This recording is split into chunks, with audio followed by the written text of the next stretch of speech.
नए ट्रैफिक नियम के लागू होने के साथ ही सरकार को जनता का विरोध भी झेलना पड़ रहा है। आम जनता के साथ साथ यातायात के नए नियम को लेकर विपक्ष ने भी सरकार को घेरना शुरू कर दिया है। कांग्रेस ने ट्रैफिक के नियम तोड़ने को लेकर, जुर्माने की बढ़ी दरों को लेकर राजधानी लखनऊ में जगह जगह पोस्टर लगाने शुरू कर दिए हैं। बीजेपी मुख्यालय से लेकर सचिवालय और बापू भवन और अन्य मार्गों पर पोस्टर लगाए गए हैं, जिसमें लिखा है कि अब की बार पॉकेट मार सरकार। राजधानी लखनऊ में जगह जगह पर पोस्टर चिपकाए गए हैं। इन पोस्टर में ट्रैफिक पुलिस को एक आदमी का चालान काटते हुए दिखाया गया है। जैसा कि आपके टीवी स्क्रीन पर यह पोस्टर हम दिखा रहे हैं, जो कटाक्ष कर रहा है कि सारे कागज, डीएल और हेलमेट लगाकर चल रहे हो, क्या देश की अर्थव्यवस्था की चिंता नहीं है।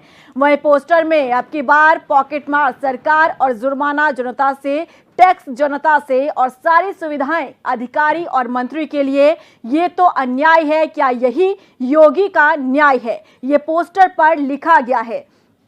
और इस पोस्टर को चिपकाकर कांग्रेस विरोध करती हुई नजर आ रही है। जो नए नियम लागू हुए हैं, यातायात नियम, उसका विरोध विपक्ष करता हुआ नजर आ रहा है। और जो टीवी स्क्रीन पर आप पोस्टर देख रहे हैं, ये पोस्टर राजधानी लखनऊ में जगह जगह पर चिपकाए गए हैं कांग्रेस की तरफ से, और तंज कसा गया है केंद्र और योगी सरकार पर।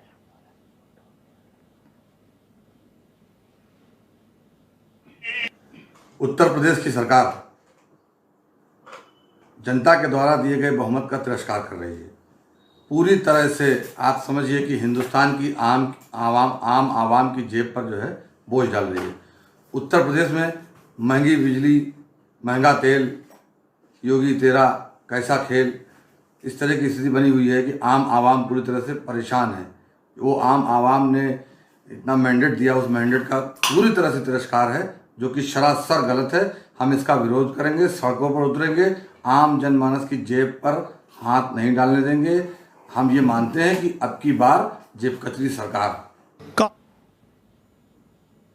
और 2014 के इलेक्शन में देखने में आया कि कांग्रेस का वोट के मामले में दिवालिया निकल गया पूरे देश में। लेकिन जिस प्रकार का पोस्टर उन्होंने प्रयोग किया है, उस पोस्टर में जैसे शब्दावली का प्रयोग किया है, उसको देख के लगता है कि कांग्रेस अब बौद्धिक और मानसिक स्तर पर भी दिवालिया हो गई है। और मुझे लग रहा है कि कांग्रेस के अब विदाई के दिन आ गए हैं। कांग्रेस अपने अंतिम दिन गिन रही है विदाई के। इस शब्दावली को देख करके मैं यही समझता हूँ। और जोहेब आलम हमारे संवाददाता फोन लाइन पर जुड़े हैं ज्यादा जानकारी के साथ। जोहेब, बताएं कि किस तरीके से राजधानी लखनऊ में कांग्रेस विरोध करती हुई नजर आ रही है। जो नए यातायात नियम लागू किए गए हैं, इसे लेकर कांग्रेस ने विरोध किया है और जगह जगह पर पोस्टर चिपकाए गए हैं।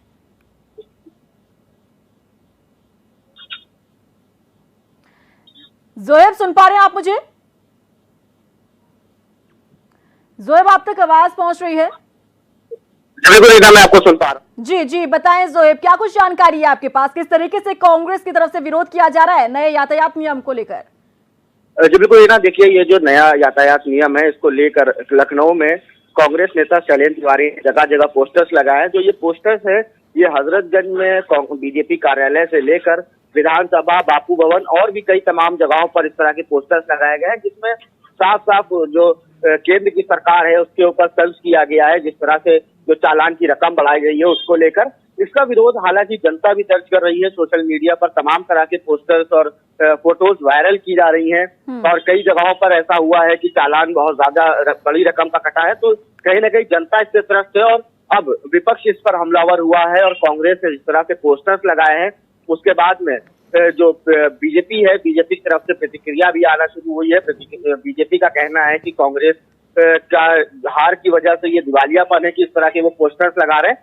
लेकिन जो पोस्टर्स है उसमें जो शब्दावली इस्तेमाल की गई है, वो कहीं ना कहीं कटाक्ष करती है बीजेपी के ऊपर। जिस तरह से उन्होंने दाम बढ़ाए हैं और जिस तरह से उन्होंने जो चालान की रेट बढ़ाए हैं, उसको लेकर। जी दीना, बिल्कुल जोहेब, और कांग्रेस की क्या कुछ रणनीति अब इसमें रहने वाली है? क्योंकि अभी फिलहाल तो हम देख पा रहे हैं कि जो पोस्टर है राजधानी लखनऊ में ही जगह जगह पर चिपकाए गए हैं, लेकिन क्या इसे बड़े स्तर पर भी इस विरोध को कांग्रेस कर सकती है आगे? किस तरीके की रणनीति इसे लेकर? अभी फिलहाल एक पर्टिकुलर पार्टी के नेता ने इस पोस्टर्स को लगाया था, लेकिन अब जैसे ही ये पोस्टर्स वायरल होना शुरू हुए हैं और सामने आए हैं, इसमें कांग्रेस के बाकी नेताओं का भी समर्थन मिल रहा है। तो जाहिर तौर पर ये एक मुद्दा ऐसा है कि जिससे जनता कहीं ना कहीं केंद्र सरकार के इस फैसले से तो पीछे हटती दिखाई दे रही है, क्योंकि लोगों का बहुत बड़ी बड़ी रकम का चालान कट रहा है। तो ऐसे में जो कांग्रेस है उसको जरूर इसका फायदा मिल सकता है, और ये जो एक पोस्टर अभी फिलहाल लगाया गया है ये एक बड़ी मुहिम बनकर भी सामने आ सकती है। बिल्कुल, और जोहेब ये भी कहा जा सकता है क्योंकि अभी उपचुनाव भी होने हैं, अगर हम यूपी की बात करते हैं, और उसके बाद 2022 में भी चुनाव है, और ऐसे में कांग्रेस की जमीन जिस तरीके से खिसकती नजर आ रही है, ऐसे में इन मुद्दों को उठाना जो कि जनता से जुड़े हुए हैं, क्योंकि इस मुद्दे को लेकर जनता का भी विरोध देखने को मिल रहा है, यूनियन भी जो है वो विरोध करते हुए नजर आ रहे हैं। ऐसे में कांग्रेस का भी विरोध करना एक तरीके से माना जा सकता है कि इस बार जो कांग्रेस ने मुद्दा चुना है वो जनता से जुड़ा हुआ है, और जनता का समर्थन भी इसमें कांग्रेस को मिल सकता है, जिसका पूरा फायदा कांग्रेस को आगे होता हुआ नजर आ सकता है। जी बिल्कुल रीना, देखिए लगातार कांग्रेस जो है चुनाव से पहले इस तरह के मुद्दों पर ज्यादा बल देती है और गौर कर रही है जो जनता से जुड़े हुए हैं। तमाम ऐसी जगहें हैं जहां पर प्रियंका गांधी पहुंची हैं, जनता के साथ उन्होंने बैठकर प्रदर्शन किया है। हमारे साथ कांग्रेस नेता फोन लाइन पर जुड़ चुके हैं। प्रदीप जी, बहुत स्वागत है आपका HN 24/7 पर। जी नमस्कार। नमस्कार सर, किस तरीके से देखा जाए, क्योंकि जगह जगह पर आपकी पार्टी के द्वारा, नेताओं के द्वारा पोस्टर लगाए जा रहे हैं जो नए यातायात नियम जो है उसका विरोध कांग्रेस करती हुई नजर आ रही है, क्या कुछ कहना चाहेंगे सर? देखिए, कांग्रेस पार्टी और देश का हर नागरिक नागरिक सुरक्षा के लिए तत्पर है और नागरिक सुरक्षा जरूरी है, लेकिन नागरिक सुरक्षा के नाम पर जिस तरीके से अवैध धनउगाही की बात हो रही है, जिस तरीके से इतने ज्यादा जुर्माना की स्थिति हो रही कि हमारी स्थिति ये है कि हम अपने वाहन को लेकर सड़कों पर निकल नहीं पा रहे हैं। कहीं मान लीजिए एकदम से कहीं मेडिकल कॉलेज जाना हुआ, कहीं जा रहा हूँ, इत्तेफाक से कोई स्थिति हो या हमारे पास हेलमेट नहीं है या सीट बेल्ट नहीं लगी है, जो जुर्माना की स्थिति है, हम मेडिकल कॉलेज पहुंचते पहुंचते अपने मरीज की दवा नहीं ले सकते। पूरी जेब खाली हो जा रही है।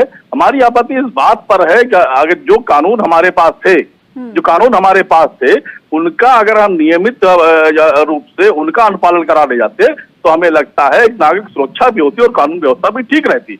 लेकिन हो ये रहा है कि आप लगातार अवैध उगाही का एक ट्रेनिंग सेंटर खोल दे रहे हैं, जो चौराहों पे अवैध उगाही हो रही है। लोग जो माना तो नहीं, लेकिन हमें लगता है कि उन चौराहों पे तमाम अवैध वसूली के अड्डे जरूर खुल गए। बिल्कुल प्रदीप जी, क्योंकि जो पोस्टर आप लोगों के द्वारा लगाए गए हैं उसमें साफ तौर पर यह बताया गया है कि सरकार किस तरीके से आम जनता की जेब पर डाका डालने का काम कर रही है, और अर्थव्यवस्था के बारे में क्या जनता नहीं सोचती, एक तरीके से तंज कसने की कोशिश आप लोगों ने की है। जरा ये बताइए कि आगे आप लोगों की रणनीति क्या कुछ रहने वाली है, क्या इसे और भी आगे बढ़ाया जाएगा, विरोध जो है और भी ज्यादा उग्र होता हुआ नजर आएगा आप लोगों का? विरोध क्या, ये जन जागरण है और ये जनता की आवाज, और कांग्रेस जनता की आवाज बनकर सामने आई है। ये आप देश के किसी भी नागरिक से जो वाहन चला रहा है, जो वाहन नहीं चला रहा है, आप उससे पूछ सकते हैं कि यहाँ एक गरीब आदमी जिसकी 2300 रुपए की स्कूटी, पुरानी स्कूटी की कीमत नहीं है, वो 2300 रुपए से ज्यादा चालान भर रहा है। अब ये स्थिति समझिए कि किस तरीके से हम अपने किसी का 20 साल पुराना वाहन है, 10 साल पुराना वाहन है, 12 साल पुराना वाहन है, अपने यहाँ से चौराहे तक जा रहा है। आपने ऐसी परिस्थितियां पैदा कर दी हैं कि लोग वाहन चलाना तो अलग विषय है, दुर्घटना होना अलग विषय है। इन तरीके परिस्थितियों पे विद्रोह की स्थिति में खड़े हो जाए। ठीक है, आपने जनता के मुद्दे को उठाया है जो जनता से जुड़ा हुआ मुद्दा है, लेकिन प्रदीप जी जरा मैं ये समझना चाहती हूँ कि हम जो अभी विरोध आप लोगों का देख रहे हैं, या फिर जिस तरीके से आप सरकार की आंखें खोलने का काम कर रहे हैं, जैसा कि आप कह रहे हैं, तो अभी फिलहाल पोस्टर ये जारी किया गया है, पूरे लखनऊ में जगह जगह पर ये पोस्टर जो है वो चिपकाए गए हैं, लेकिन क्या किसी तरीके की नीति आप लोग बना रहे हैं जिसे लेकर सड़कों पर कांग्रेस कार्यकर्ता नजर आएंगे, कांग्रेस नेता नजर आएंगे, इसका प्रदर्शन, इसे लेकर प्रदर्शन किया जाएगा, कोई ऐसी रणनीति आप लोगों की? हाँ, उसके लिए आज शाम को हम बैठक कर रहे हैं, और बैठक के बाद पूरी रणनीति का खुलासा हम आपके माध्यम से करेंगे। सबसे पहले आपका चैनल होगा जिससे हम ये खुलासा करेंगे, और जनजागरण अभियान चलाएंगे, लगातार चलाएंगे, जब तक सरकार को हम बाध्य करेंगे इस काले कानून को वापस लेने के लिए।